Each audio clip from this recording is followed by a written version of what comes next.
All right, welcome to another session of the My Solo 401k Financial Daily Live Webinar. We're going live today on YouTube and LinkedIn. We're just verifying that the audio works, and then we'll get started with the slides. Thank you so much for joining. If you are on YouTube, you're going to be able to ask questions in the comment field. So please go ahead and chat over questions. You can start chatting over questions now. 1 second, please, while we just verify this audio.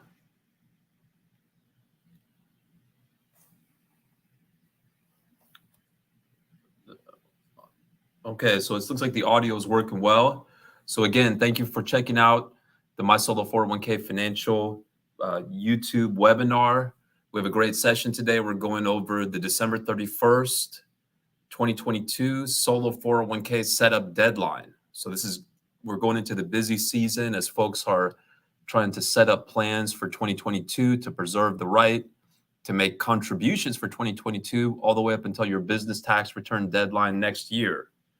So we would ask you to please like the video, please subscribe. I would also note that we do host a daily Zoom call on our community. So let me show you that page. It's free to join. It's totally free to join. All are welcome. As I mentioned, we have a daily live Zoom call on there. We generally go live on the Zoom at 1 p.m. Pacific, 4 p.m. Eastern. So you can also see that we have forums there where our community members are posting questions 24/7. So you're free to go in there and post questions. You can see what other folks are posting. So it's generally a great way to learn and to share the knowledge.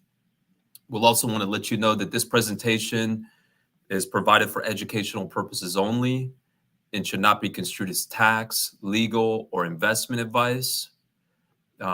We would, of course, encourage you to consult your financial advisor and or legal professionals when it comes to making your own contributions. But we do welcome the opportunity to provide you this great educational session. So let's get into it.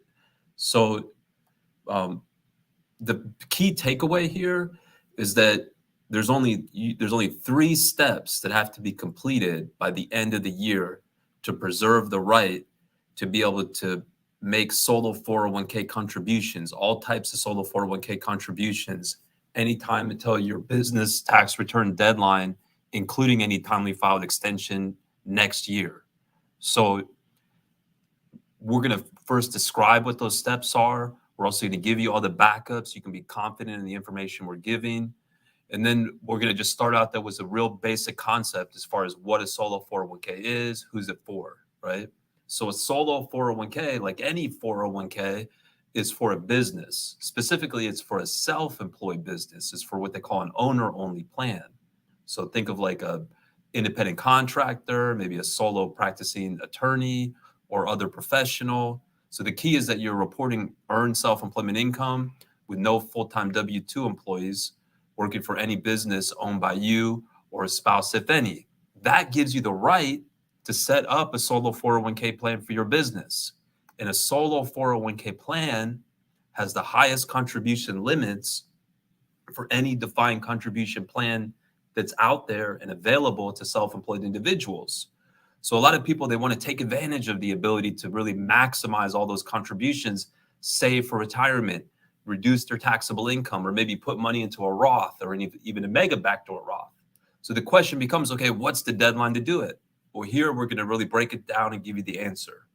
So the deadline is December 31st.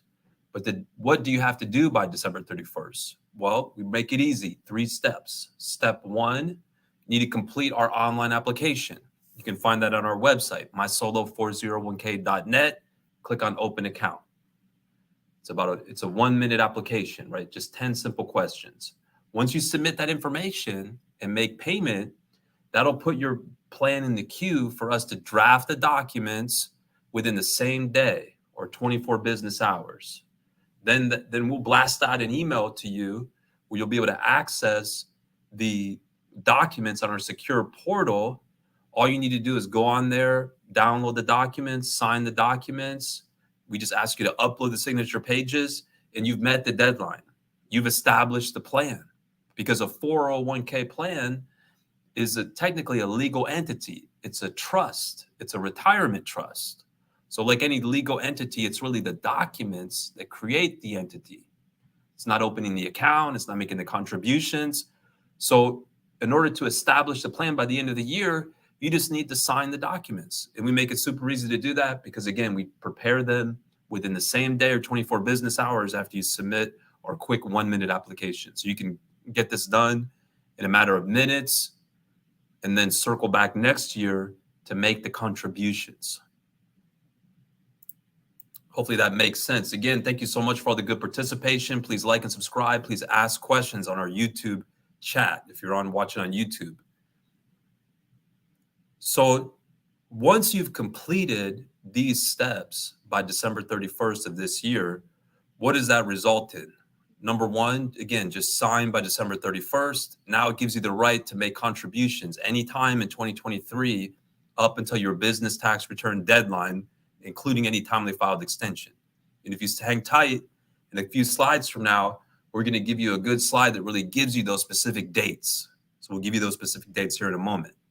So to be clear, you can make all types of contributions, employee and employer, as long as you establish the plan, meaning sign the documents by the end of the year. So with our plan allows for pre-tax, it allows for Roth, it allows for voluntary after-tax. Voluntary after-tax is how one makes Mega Backdoor Roth contributions, where you can get as much as 61 or even 67,500 in a Roth Solo 401k. And we've got tremendous resources on our website. So if you go on our website, mysolo401k.net, and look for Mega Backdoor Roth, there's a search box. You'll pull up tons of resources and videos and webinars that will really give you all the details about how to do that. So you also don't have to open the accounts. You don't have to open those holding accounts until 2023. Now, keep in mind, we're very hands-on. We prepare the paperwork that our clients need to open up an account or accounts, right? You need multiple accounts if you're going to have multiple types of money, like pre-tax and Roth, for example. But you can have those accounts at the bank or brokerage of your choice. We're totally neutral, right? We've got clients at hundreds of different banks, many different brokerages. So just to give you a few examples, right? Fidelity, Schwab, TD Ameritrade. And again, we pre-fill the paperwork to make it super easy so you can get those accounts set up. But you don't have to do that until next year, as long as you sign the documents. So let's dive deeper into those 3 steps. So step 1 takes minutes, right? This is the online app and payment. So again, a 401k is a legal entity. It's a trust. It's for a business, specifically your business. So we use our IRS approved plan documents to draft a plan specifically for your business, right? So we'll need a bit of information from you. It's really just 10 simple questions in order to draft those documents. Once you give us the answer to those 10 questions, we can draft the documents, we put it out there in the secure portal. You can go and download the documents, sign them and meet the deadline. So as part of the overall establishment process, though, of course, you might be rolling over money from a former employer plan. You'll need an EIN number for the 401k, right, which we automatically obtain as part of the establishment process from the IRS. Once you've given us those signed documents back, we go ahead and get the EIN number. But all that can be done later in 2023, just to be clear. Again, all you got to do is sign the documents, right? You can roll over the money next year. We can get the EIN next year, open up the accounts next year, make the contributions next year, right? By that business tax return deadline, including any timely filed extension. So step 2, we draft the documents. Okay, so what does that mean, right? So there's a set of documents, which we describe on our open account page to really give you the details, but you've got the adoption agreement, the plan documents, the trust agreement, which is going to appoint you as the trustee, allowing you to make all the investment choices. We give you a copy of our IRS favorable determination letter. So, and then you give us those signed documents back. You tell us where you want to have the accounts at, right? Let's say you want to have it at Fidelity. We'll go ahead and get the EIN number from the IRS. We'll draft the paperwork that Fidelity requires to open up free brokerage accounts at Fidelity. So again, all you got to do is, it's all pre-filled out. You just download the documents, sign them, You can use electronic signature. You can use, of course, ink, right? Send us a copy of the signature pages back. And now you've met the deadline. The account is effective for 2022.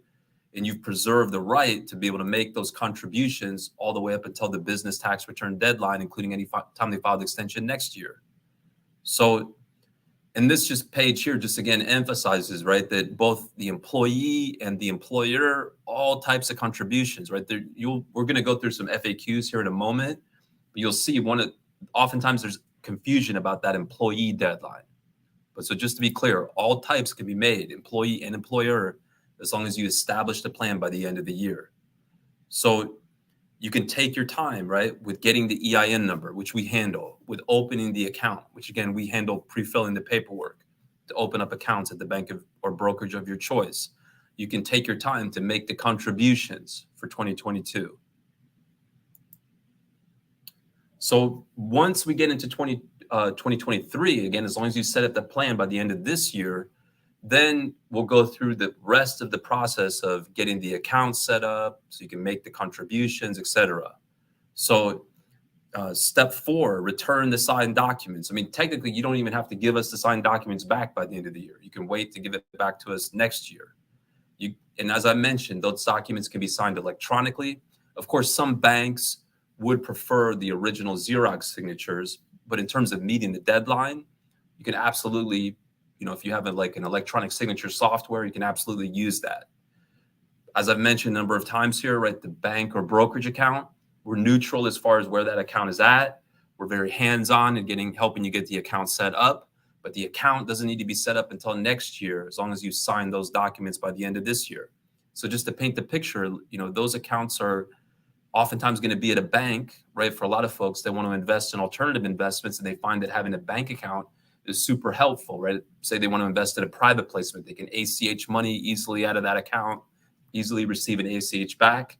Whereas other folks, they want to have a brokerage account because they still want to be able to invest in things that brokerage firms offer, like ETFs, mutual funds, publicly traded stocks, etc. So we will, again, pre-fill the paperwork to open up the account at the bank or brokerage of your choice.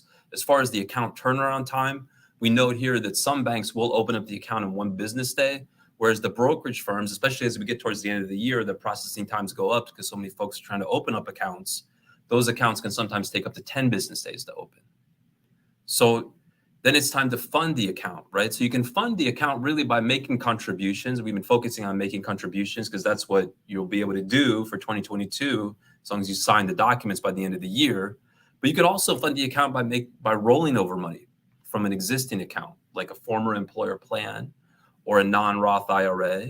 And again, we're very hands-on with helping our clients through that rollover process. So what does that mean, right? I mean, we've got thousands and thousands of clients. We've helped, thousands and thousands of those clients with rollovers from hundreds of different places, right? Whether it's a former employer plan at Fidelity or it's an IRA at Vanguard.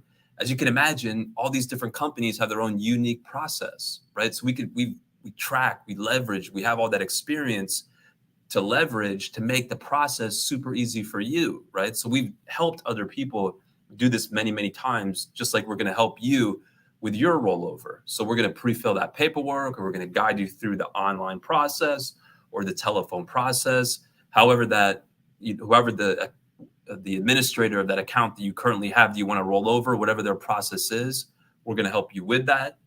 And then typically the way the money is going to come over is by check. So you'll just take that check payable to the name of the Solo 401k and deposit it into your Solo 401k account, right? And then once the money's in that account, now you can start using it, right? You can invest it, whether that's in those publicly traded stocks or mutual funds like you'd have access to through the brokerage, or whether it's an alternative investment like a private placement or real estate or precious metals, or maybe taking a 401k loan.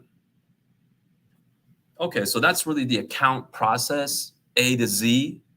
Now let's go through some frequently asked questions that often come up this time of year, right?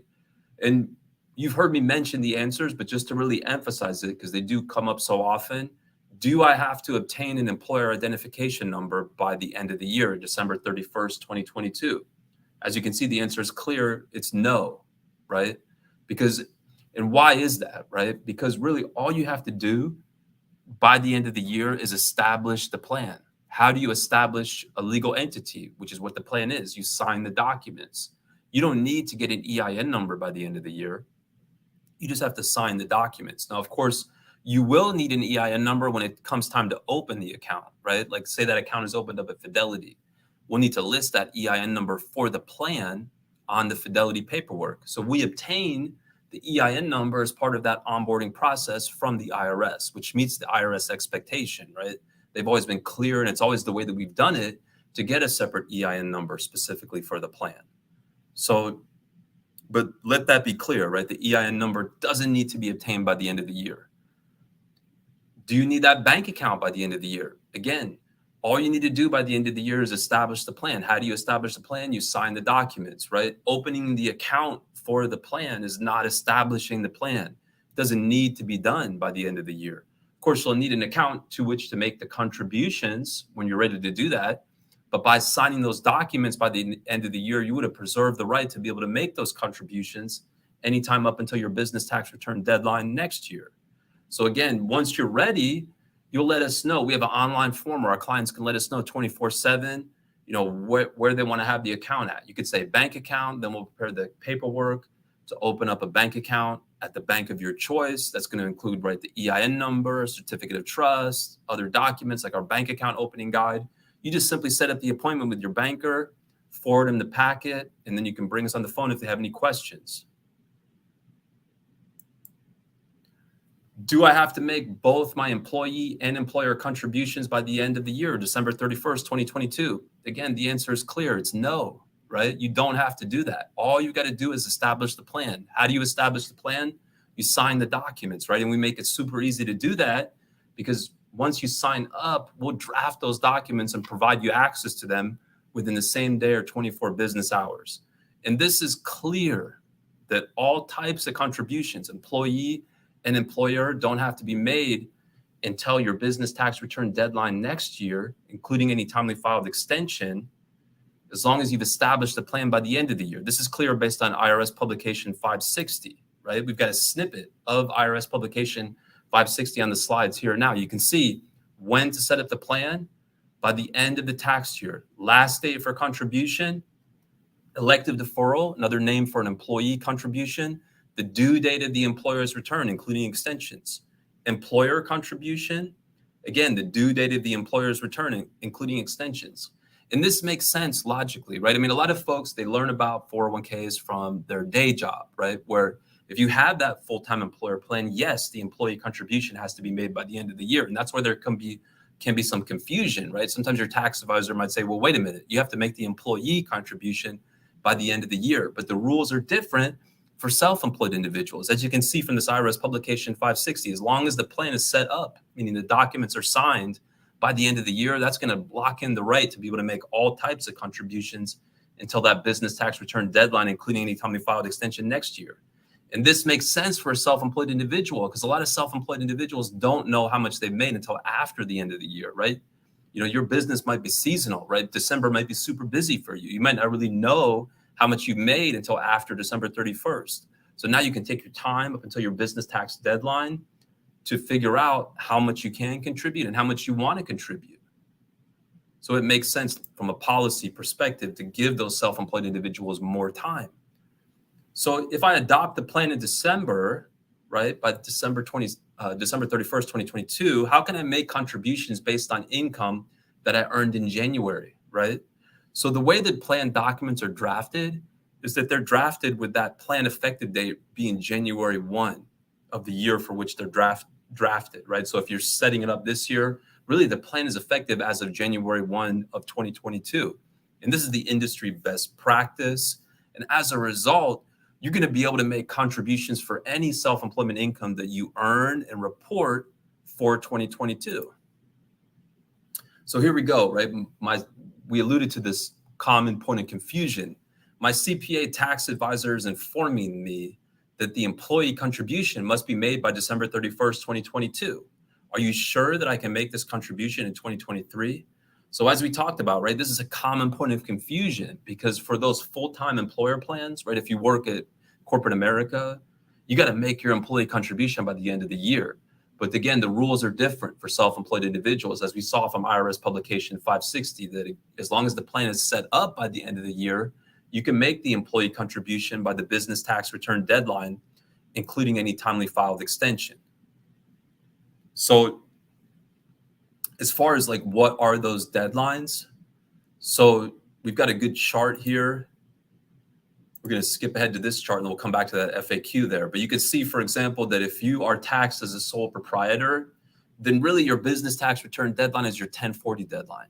So for 2022, because of the way the calendar falls, it's going to be not April 15th, it's actually going to be April 17th. Or if you file a timely extension for your 1040, that's going to give you out until October 16th of next year. If you're a partnership or an S Corp, or say an LLC taxed as an S Corp or a partnership, the deadline is March 15th of next year, or September 15th if you file a timely extension for that S Corp return or that partnership return. Now, if your business is taxed as a C Corp, it's going to be April 17th, or if you file a timely extension, October 16th of next year. So what happens if I don't open the solo 401k plan by the end of the year? So while you'll still be able to make the employer contribution based on changes that were enacted in connection with the Secure Act, you will lose the right to be able to make employee contributions. So if you're not able to meet the deadline, which is really not that hard to meet because all you got to do is sign up, it just takes a minute, sign the documents, you don't have to open the account, etc. But if you're not able to meet that deadline and you end up setting up the plan next year, you still can, as long as you set up the plan and make the contributions by the business tax return deadline, including any timely filed extension, you can still do the employer contribution, but you'll miss out on employee contributions. So there's definitely some good incentive to go ahead and get the plan set up by the end of the year. And again, I'll just encourage you to please participate in our community. It's mysolo401k.net/my community. It's totally free to join. All are welcome. We go live every day, Monday to Friday, have a daily Zoom call, come in, ask questions, listen to what other people are asking. So you get access to that. You also get access to our 24/7 forums where you can, again, post a question or just see what other folks are posting. So it's a great way to really learn and to share the knowledge. So now let's turn to the good questions that are being chatted over in our YouTube. Thank you so much for all the great participation.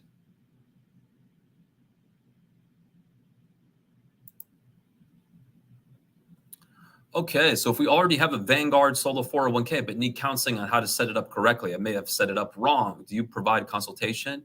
So thank you so much for the good question. We absolutely have tons of clients that already have a solo 401k, whether it's at Vanguard or Fidelity or Schwab, and they want to upgrade their plan to our plan to take advantage of the service and features that we offer, right? That could be the Roth, Mega Backdoor Roth, the ability to have loans, the ability to have alternative investments like crypto and real estate, all the ongoing compliance support, like we do the Form 5500. So the Form 5500 EZ, which is required once the value of the plan goes above $250,000.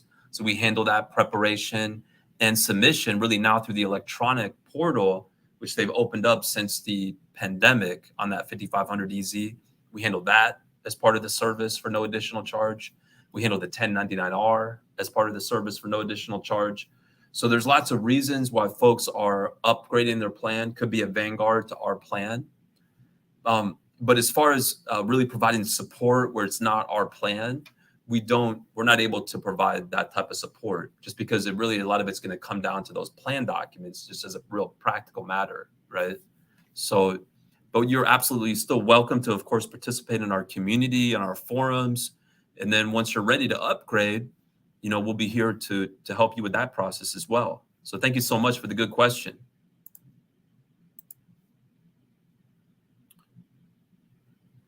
Can we start the solo 401k in the middle of the financial year, for example, in October 2022, and still receive benefits of maximum contribution and others? Absolutely, totally, you can. So this is where, if I adopt a plan in December, right, or in your example, October, right, how can I make contributions based on income that I earned in January? Well, it goes back to how the industry best practice, right, of how those plan documents are drafted. So even though the plan is set up in December, October, or whenever the case may be, that effective date is going to be January 1 of the year that you set it up in, right? So it'll be January 1st of 2022. As a result, all the income, the self-employment income that you earn and report for 2022 can be used to justify contributions for 2022. So you can still maximize and get the full benefit for 2022. Hopefully that makes sense. Thank you so much for the good questions.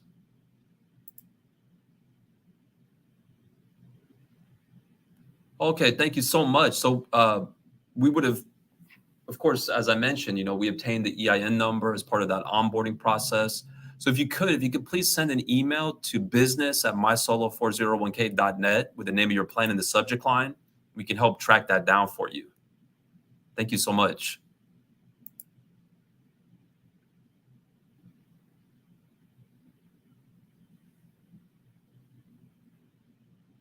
So ultimately, it's going to come down. If we start our LLC, mostly S Corp, in October 2022, set up the solo 401k before December 31st, will the contribution limit reduce because of the business entity was not open for the full year? So no, it doesn't reduce, right? A contribution limit is not reduced by the facts that you're describing in your good question.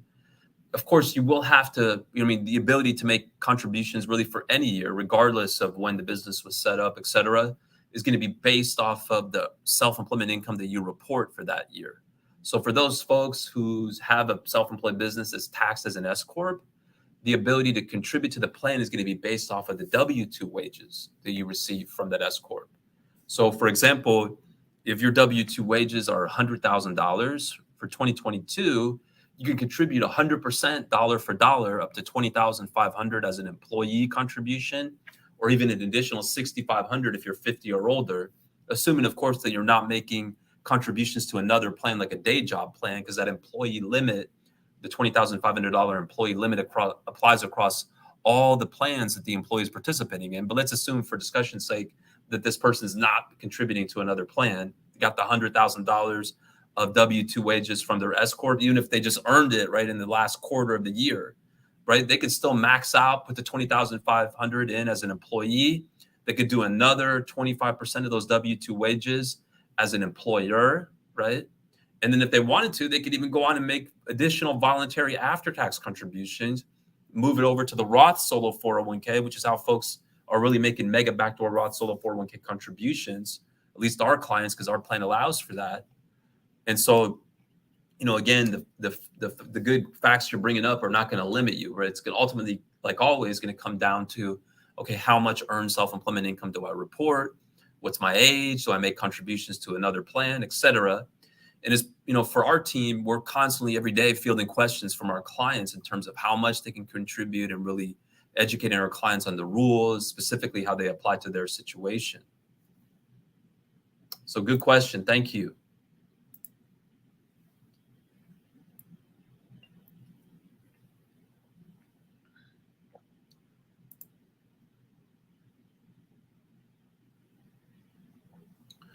Okay, great question. So now we're same kind of scenario.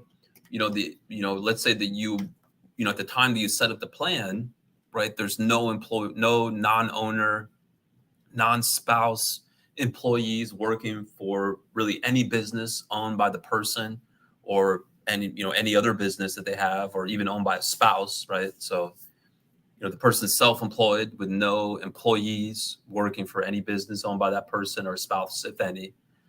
They go ahead and make the contributions, right? But then their business hires a non-owner, non-spouse W-2 employee, right? So what happens in that situation? Well, the person is not going to be immediately eligible, right? Because the plan documents are going to be drafted such that employees are not immediately eligible to participate in the plan. They'd have to meet the eligibility requirements for those future employees. So for example, they got to be W-2 employees that are at least 21 years of age, working at least 1,000 hours a year with a year of service, or they could be 500 hours a year for 3 consecutive years. So eventually that person might meet those eligibility requirements. Before you get to that point, you'd have to decide, am I going to convert the plan to a full-time employer plan that can accommodate those employees? Or do I shut the plan down and roll the assets over to an IRA. But the fact that you would have set up the plan correctly with no employees, made contributions for that year for which you set it up, and then later on you end up hiring employees, you don't lose those contributions, you don't have to give them back, etc. They would still stay in the plan, and then just if you decided to shut it down, right, they get rolled over to an IRA, for example. So hopefully that helps. Good question.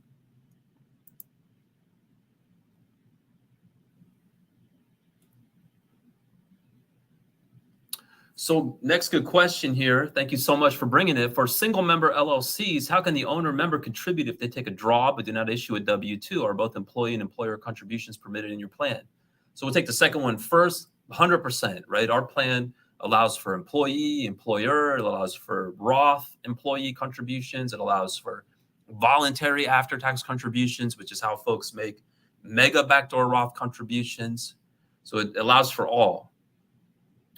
For a business that's taxed as a single member LLC, or even let's say there is no formal legal entity, right? The person's a sole proprietor. So they could be a realtor, right? They're just working in their own name. They get a 1099 miscellaneous, now NEC, issued to them in their own name. There's no prerequisite to have an entity in order to set up a solo 401k, right? Solo 401ks are not just for S Corps or for LLCs. It could be a sole proprietor, right? Ultimately, the key to be eligible is that you got to be reporting earned self-employment income with no full-time W-2, non-owner, non-spouse employees working for any business owned by you or a spouse, if any. And so the key is that you're reporting earned self-employment income. W-2 wages is not the only way to report earned self-employment income. So if you're a single member LLC or a sole proprietor, that income is going to be reported on Schedule C. So in that case, you could use that self-employment income reported on Schedule C to first justify the fact that you got a solo 401k and then determine how much you can contribute. Now, specifically for those types of individuals, you got to run a pre-calculation to figure out what your self-employment compensation figure is. That pre-calculation amounts to line 31 of Schedule C less 1/2 of the self-employment tax.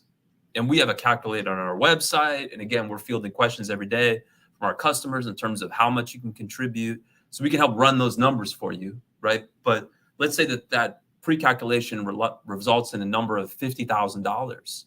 So now you can contribute 100% of that amount, dollar for dollar, up to $20,500 as an employee contribution, or an additional $6,500 if you're 50 or older, assuming that you're not making contributions to another plan like a day job plan.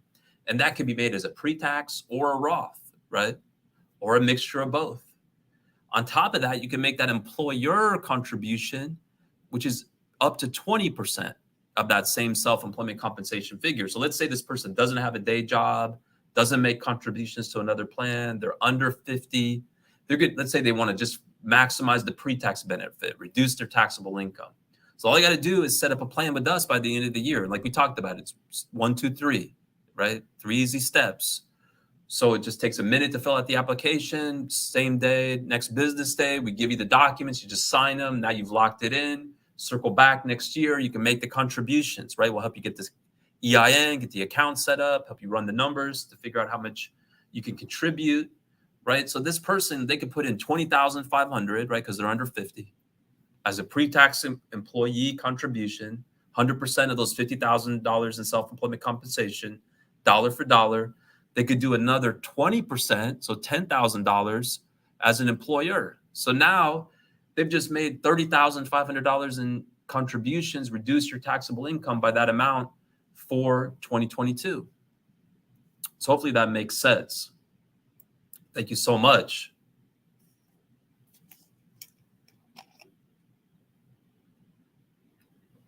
Another good question here. So which brokerages are best for the Mega Backdoor Roth option, pre-tax to after-tax?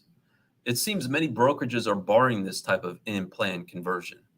So great question. Thank you so much. I mean, first of all, let's highlight that the ability to make Mega Backdoor Roth Solo 401k contributions is one of the top reasons that clients are setting up accounts with us because we have deep, deep experience in helping thousands of clients do this, right? In terms of all the mechanics, right? The account setup, the 1099-R, determining how much you can contribute down the line. So let's break down your question because some good components in there, right? When you say it seems many brokerages are barring this, right? So like I talked about earlier, right? We have many, many clients who start out with a plan, a basic plan somewhere else, Fidelity, Schwab, TD Ameritrade, down the line, right? Fidelity is never allowed for Roth contributions, right? TD Ameritrade, they've announced a few months back that they're no longer going to allow for Roth, right? So that's cause for a lot of folks to want to keep that ability to have Roth or even have Mega Backdoor Roth. So they can simply upgrade the plan with us to now have that ability going forward. So it's important to understand that you can, when you go and get that basic plan from the brokerage, you're tied to whatever their plan documents allow. So if it doesn't allow for Roth or Mega Backdoor Roth, you can't do it. But you can go to us, we can draft our plan documents that does allow for the Mega Backdoor Roth, but you can still have the brokerage wherever you want because we don't hold any of our customers' money, but we're also very hands-on in helping you set up the accounts that you need, right? We'll pre-fill the paperwork that you want, whether it's at Fidelity or Schwab or TD Ameritrade. So even though these brokerages don't offer their own plan that allows for the Roth or the Mega Backdoor Roth, they're happy to open up accounts for a third-party plan like ours that does. Let's keep breaking down your good question. When you say pre-tax to after-tax, just to be clear, right? That's not how you do a Mega Backdoor Roth contribution. The way that the Mega Backdoor Roth contribution is made is that you first make an after-tax contribution and then convert it from the after-tax sub-account to the Roth sub-account. So just to clarify that point. Now, as far as which brokerages are best, first of all, I mean, we're totally neutral, right? We don't play favorites, but of course we do share feedback, right? And so some clients, everyone views it differently. Some folks, they have pre-experience with a certain brokerage. They like the layout, the investment options, etc. They might want TD because they got all their other money there. That's fine, right? All these brokerage firms can accommodate it, right? Someone else might like Schwab, etc. Now, one point that I would put in favor of Fidelity for some folks is that when it comes to making the contributions, the general rule for the brokerages is that you're not able to transfer money from an external account to the account at the brokerage electronically if the name on the external account doesn't match the name on the account of the brokerage, right? So if you have a brokerage account for your plan at Schwab, that brokerage account is going to be set up under the name that you chose for the plan, right? You would have chosen the name. That's one of those 10 questions in our quick 1-minute application, right? So of course, when you're making the contribution, it's not going to come from an account in the name of your plan, right? It's going to come from maybe your personal account or your business account. So if you want to be able to electronically transfer it to that Schwab brokerage account, that won't work. Same with TD. That's, again, the general rule. Fidelity is the exception. So you can transfer money from an external account to the account at Fidelity electronically where the name on the external account doesn't match the name on the account at Fidelity. So for some folks, that's important. Some folks say, hey, I mean, I've got a personal account at Schwab or a bank account at Schwab, so I'll just transfer it from that account. And from a 401k perspective, that's fine. You could do that. In which case, you know, you got everything else at Schwab, then I get it. So we'll help you prepare the paperwork to open up the new accounts at Schwab. So hopefully that helps. Good question.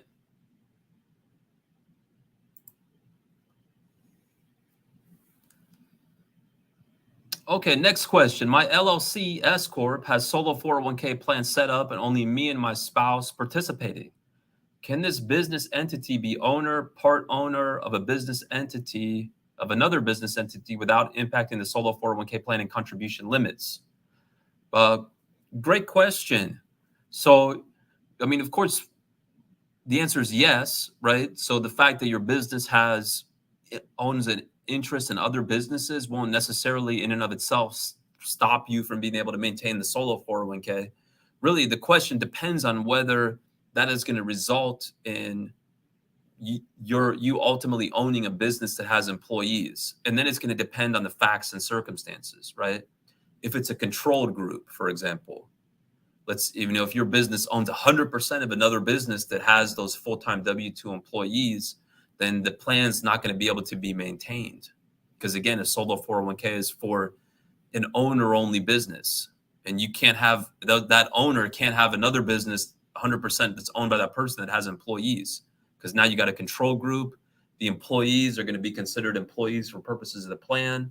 So you can't just maintain the solo 401k going forward. But just having an interest in another business that doesn't have employees, that's not going to impact the ability to keep that solo 401k. So hopefully that helps. Next question, how are deposits into the account distinguished for tracking purposes? If I were to have the account based at a bank, employer, business, individual, so they're tracked based on the type of contribution, number one, as also if you have multiple people participating in the plan, right? If you got a husband and wife, both working in the same business, right? Let's say that's two realtors, right? No other employees. So it's really just an owner-only business. They could set up one plan for that one business, but have different sub-accounts for each spouse, right?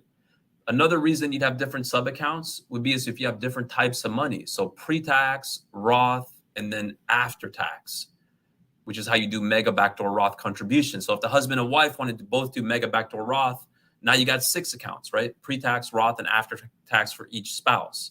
So, but as far as if it's pre-tax employee, pre-tax employer for the same person, put into this just that one pre-tax account. So if it's just one person, pre-tax only, it's only going to be one account, and you'd have both the pre-tax employee, pre-tax employer deposited into the same account.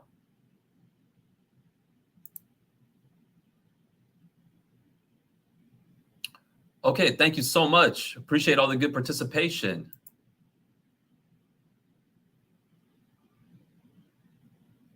Once our solo 401k is established, can we transfer our IRA account currently held at Forge Trust so we can have all retirement account into one account? The answer is yes, provided that that IRA is a traditional IRA, not a Roth IRA, because you can't transfer cash and assets from a Roth or IRA to any type of 401k, including a solo 401k, per those IRA rules. Hopefully that helps. Good question.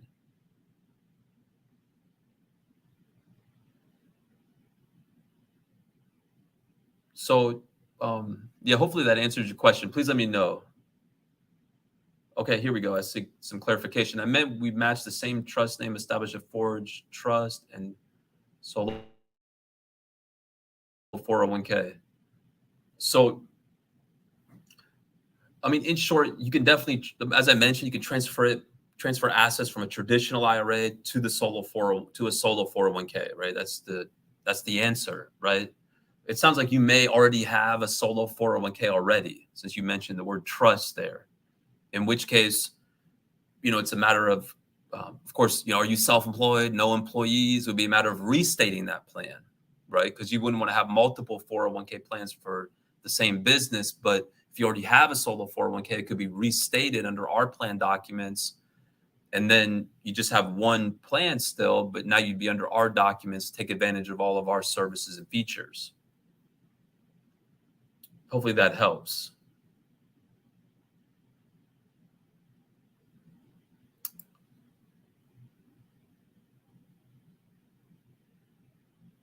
Okay, thanks for sharing all that good feedback. Just to shed some more light on it, Vanguard is one of the exceptions to the brokerage options, right? Like I mentioned, we're neutral as far as where the accounts are at. We've helped clients open up accounts at hundreds of different banks, many different brokerages, giving Fidelity, Schwab, and TD just as a few examples, not an exhaustive list. But there are some brokerages that won't open up accounts for a third-party plan, like Vanguard won't. That's an example. Well, thank you so much for all the good participation. We do got a little bit more time if there's more questions.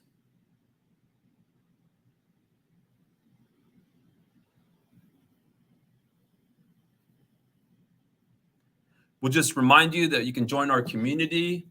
We go live every day at 1 p.m. Pacific, 4 p.m. Eastern. It's totally free to join. All are welcome. We've also got forums on there where you can participate 24/7.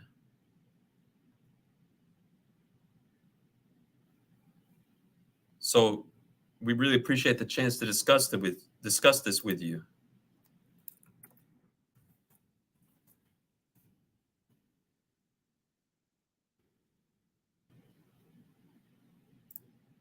Is Merrill Lynch one of your custodians? Well, again, we are not really affiliated. We are not affiliated with the brokerages, right? We don't ever have access to our customers' money, but at the same time, we're very hands-on in helping our clients open up accounts at the bank or brokerage of their choice.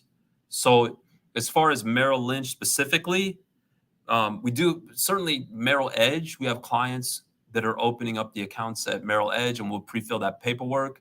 Merrill Lynch, based on experience, a lot of folks there have an advisor. So a lot of times it comes down to working with the advisor to have a lot of times the advisor has to be involved to get the account set up in some. But ultimately, we're totally neutral. As long as the account is set up under the name and the EIN number of the plan, then that'll work.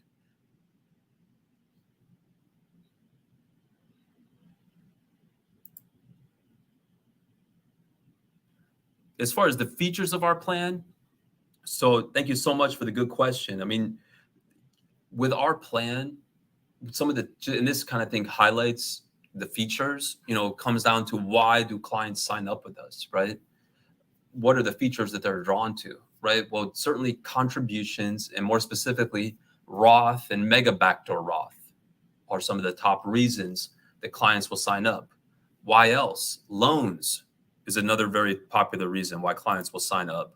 So with our plan, you can borrow up to 50% of the balance, not to exceed $50,000. We will draft the loan documents as part of our service for no additional charge. You can use the proceeds of that loan for any purpose whatsoever. And then, of course, alternative investments, right? So that could be real estate, notes, crypto, precious metals, down the line. And so we have deep experience. So our plan allows for all of this, right? Loans, Roth, Mega Backdoor Roth, alternative investments. And then on top of that, we provide tremendous support, right? We prepare the loan documents. We prepare the 1099-R that's needed when you're making a Mega Backdoor Roth contribution. We're fielding questions every day from our clients in terms of educating them on the rules of being able to invest in alternative investments, whether that's crypto or real estate or helping folks open up an account at a crypto exchange. So as far as the checkbook control, right, that really comes down to that account opening process. So again, we're helping our clients as they onboard and establish the plan, open up accounts at the bank or brokerage of your choice. Of course, if it's a bank account, it's going to be a checking account where you will have access as the trustee, checkbook access to the money. Also, a number of the brokerages, like the ones that I mentioned, Fidelity, Schwab, and TD, they will issue a free checkbook on the account. Now, it's not going to be a certified bank check like you'd have access to with a bank account. You won't have debit card access like you'll have access to with a bank account. But having that checkbook access based on client feedback and experience can be super helpful for those folks that want to invest in alternative investments, because now you can access the money quickly to take advantage of an investment opportunity.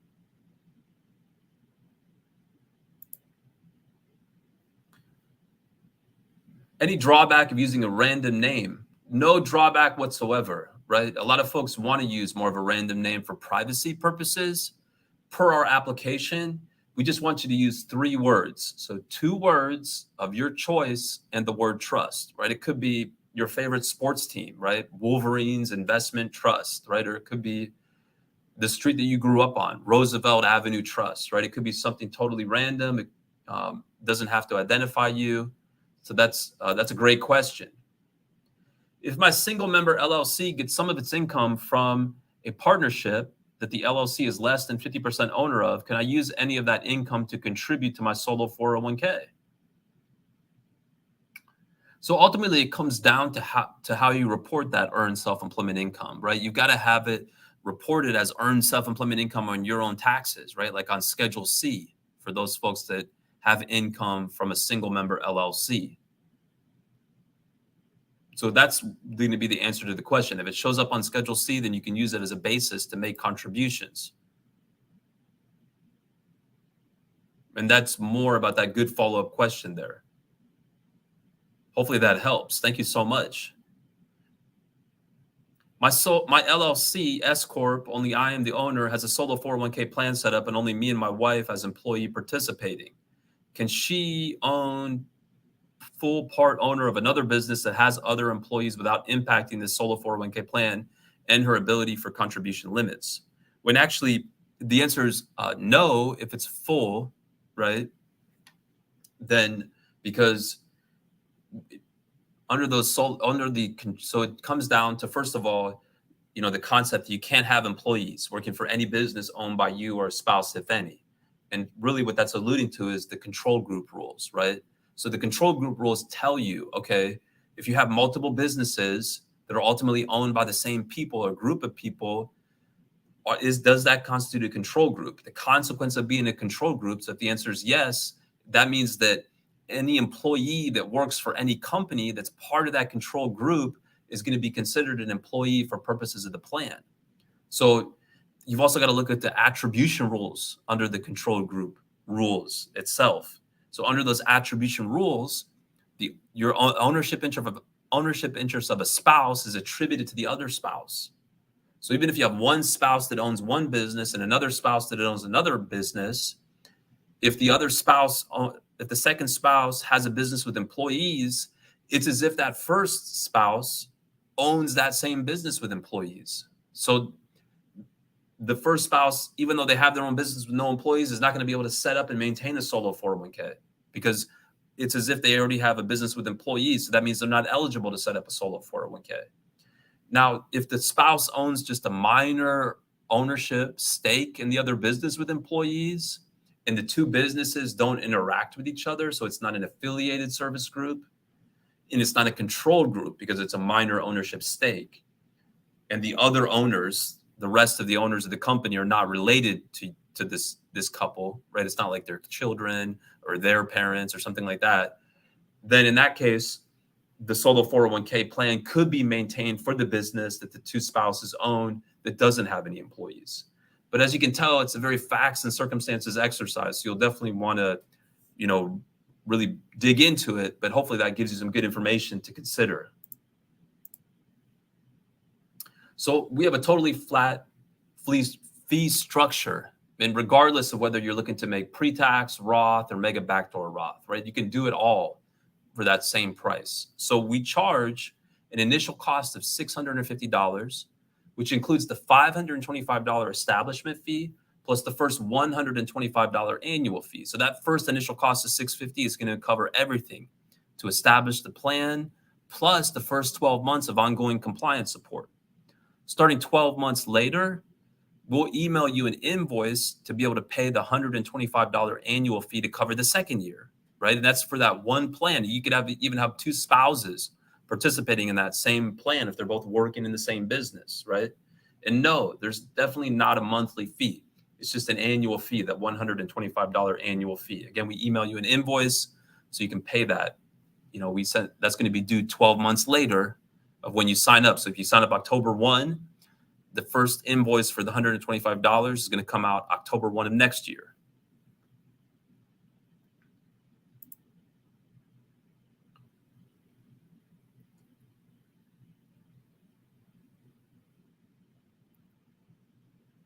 Okay, next question. In a high earning year, with history of reaching max pre-tax contribution, does it make sense for after-tax contributions unless they expect Mega Backdoor Roth with investments that earn more than taxes paid during the high earning year?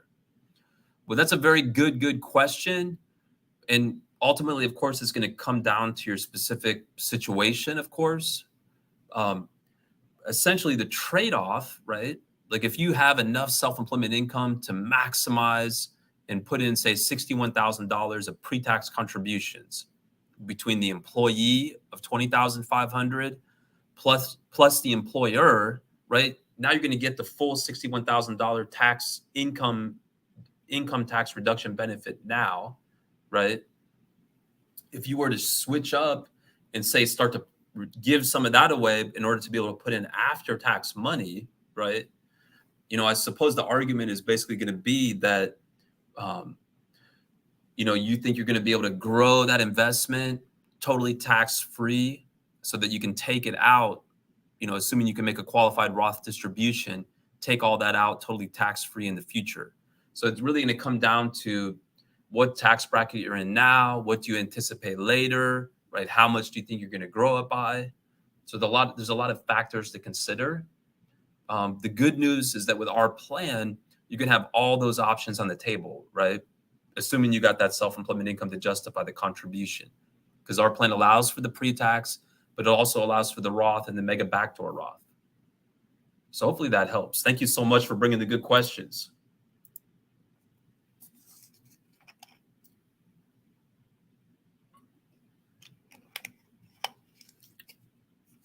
Do you have info on how to buy a house with a seller finance and using Roth funds for the down payment?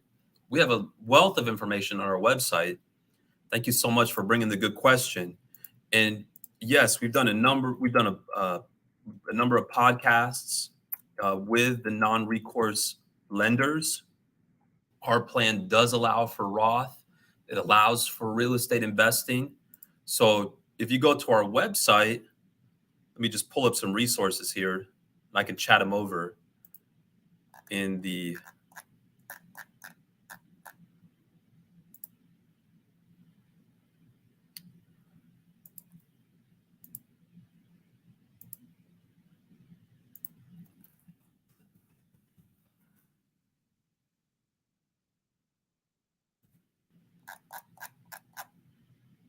one second.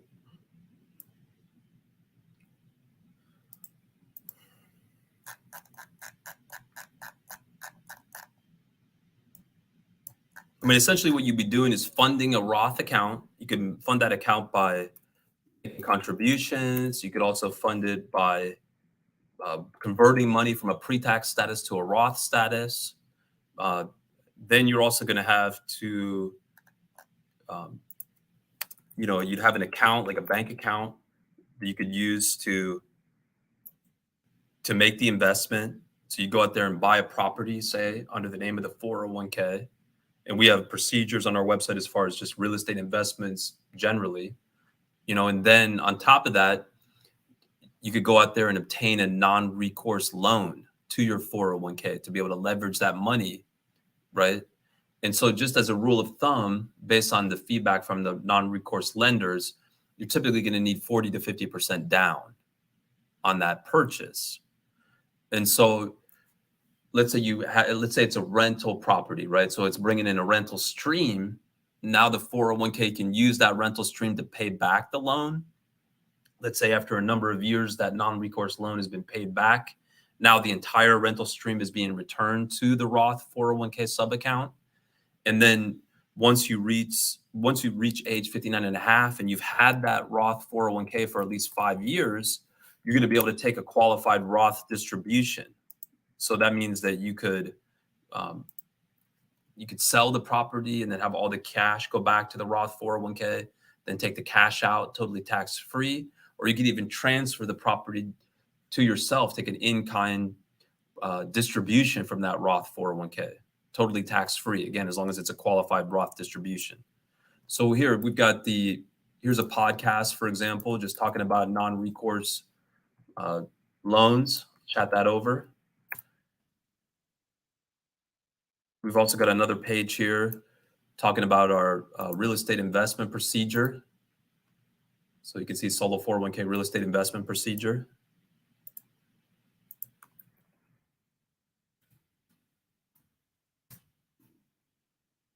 Take a look at that. So yeah, I mean, hopefully that helps. Thank you so much for bringing the good question. So as far as the seller financing versus a non-recourse loan, so it is possible for the 401k to buy a property with seller financing. It just basically means that the balance of the purchase price would have to be paid from the 401k to the seller. It's still going to have to be non-recourse, right? So that means, for example, no personal guarantee. The only recourse of the seller is to have a security interest in that property itself. But otherwise, it's the same, right? You'd use Roth 401k money to put that money down with the rest of it financed by the seller. Now the income stream would come back to the solo 401k. Solo 401k would be obligated to make those payments back to the seller. Once the seller's paid off, now the 401k owns the property free and clear. Then it comes down to being able to take a qualified Roth distribution. So you got to have the account for at least 5 years and be 59 and a half to be able to take it out tax free. So hopefully that helps. Great question.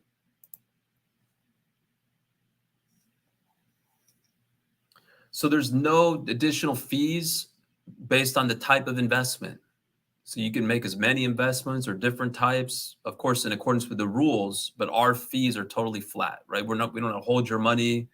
You don't have to come back to us for approval, right? You're going to have direct checkbook access to the money. It's all for that flat 125 fee, 125 per year annual fee. So it is possible to buy real estate outside of the US. So it's really the same rules. First of all, right? You can't work on the property. You can't use it for personal use. It has to be titled in the name of the plan. So that's where things could be different, right? Like real estate here in the US, right? The rules are local. So, the actual titling process, is at the county level generally. So in another country, they're going to have their own rules as far as how to title property. So ultimately, the key is that real estate is held in the name of the plan. Now, some countries, for example, Mexico, right, they have their own trust system.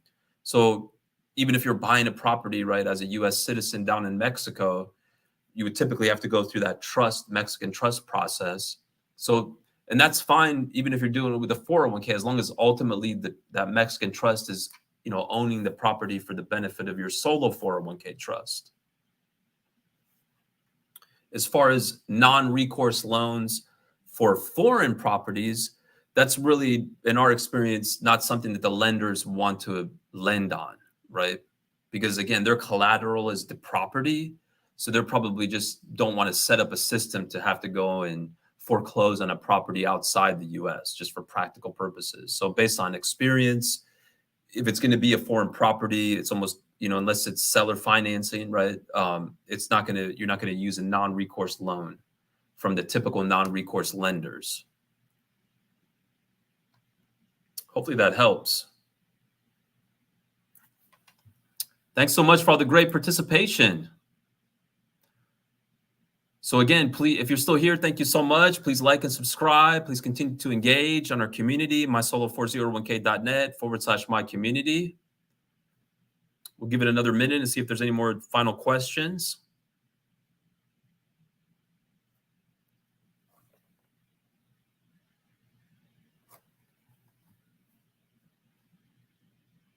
All right. Well, until next time, thanks again, everyone. Appreciate it.